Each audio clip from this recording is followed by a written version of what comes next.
Ada dua ilmu yang gak pernah diajarkan di sekolah manapun. Gak ada di buku teks, gak ada di soal ujian. Tapi begitu kita gak punya dua ilmu ini, hidup kita itu gak akan jadi apa-apa. Dan malah hidup kita itu cuma jalan di tempat. Namanya ilmu tahu diri dan ilmu tahu batas.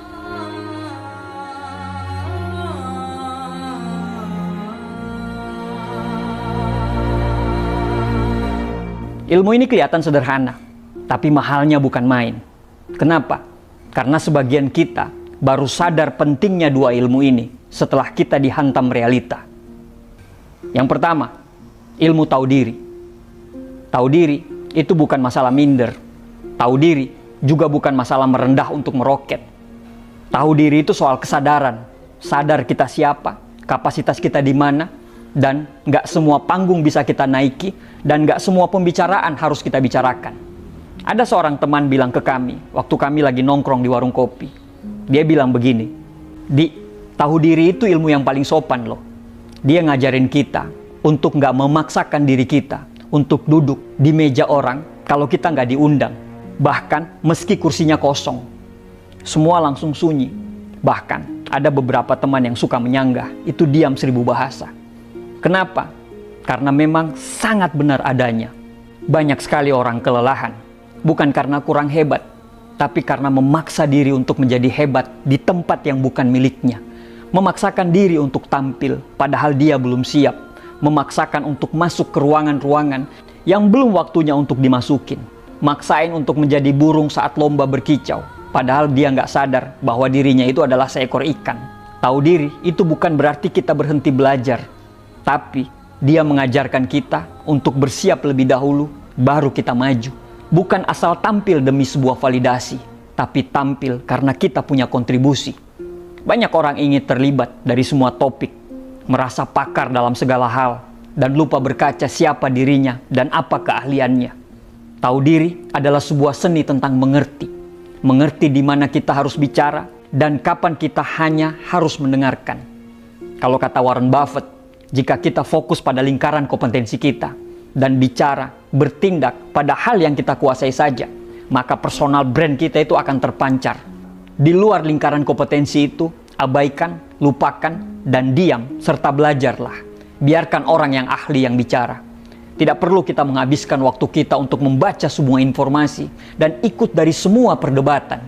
Baca dan dalami apa yang kamu minati, yang kamu sukai, dan itu menjadi kekuatanmu. Lihat saja kisah orang-orang sukses di dunia ini. Beethoven biasa saja di bidang apapun, tapi di bidang musik dia adalah maestro.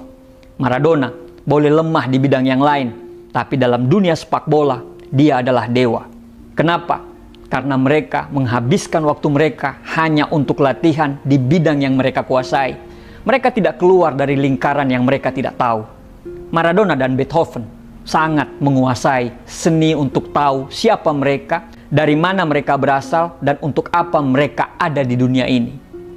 Yang kedua, tahu batas.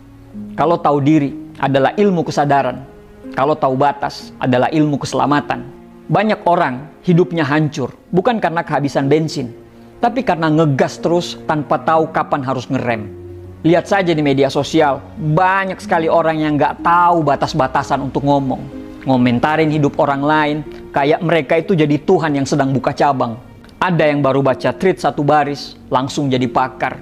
Ada yang baru ikut seminar setengah sesi, langsung nulis e-book. Ada yang baru nikah 2 tahun, langsung ngajarin bagaimana caranya untuk pernikahan itu bisa langgeng. Baru dapat 2 juta di medsos, langsung ngajarin bagaimana caranya menghasilkan miliaran dari medsos. Tahu batas, itu bukan nahan potensi loh. Tapi sadar, gak semua yang kita tahu harus diucapkan.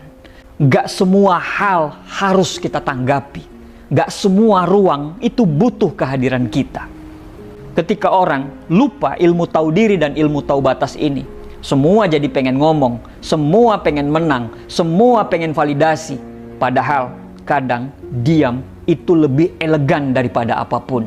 Sekarang semua orang pengen viral, tapi nggak semua orang siap mental. Sekali dihujat langsung jatuh mentalnya. Padahal sebelumnya nyerocos kesana kemari, tidak berhenti-berhenti.